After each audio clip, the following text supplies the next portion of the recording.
বিক্ষোভের মুখে মাদাগাস্কারের প্রেসিডেন্ট আদ্রি রাজোয়ালিনা দেশ ছেড়ে পালানোর পর ক্ষমতা দখল করেছে দেশটির সেনাবাহিনী। এলিট ইউনিট এ তথ্য জানিয়েছে বলে মঙ্গলবার বিবিসির এক প্রতিবেদনে বলা হয়েছে।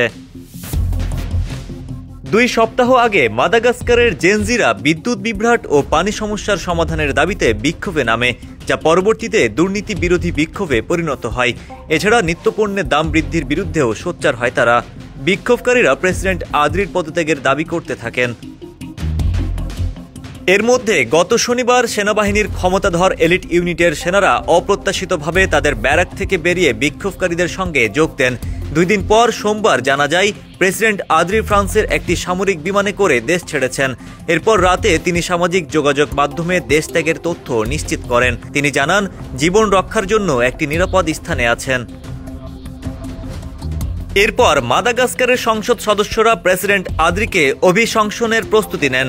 এ তথ্য জেনে তিনি সংসদ বিলুপ্ত করেন, কিন্তু সংসদ সদস্যরা তার এই সিদ্ধান্তকে অবৈধ ঘোষণা করে অভিশংসন প্রক্রিয়া এগিয়ে নেন এবং তাকে অভিশংসনের পক্ষে ভোট দেন।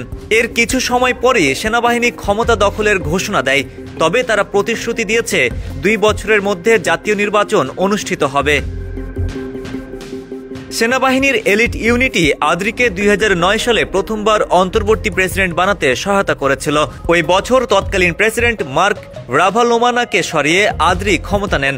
এখন তার বিরুদ্ধেই আবার সেনাবাহিনীর একই ইউনিট অবস্থান নিয়ে ক্ষমতা দখল করেছে।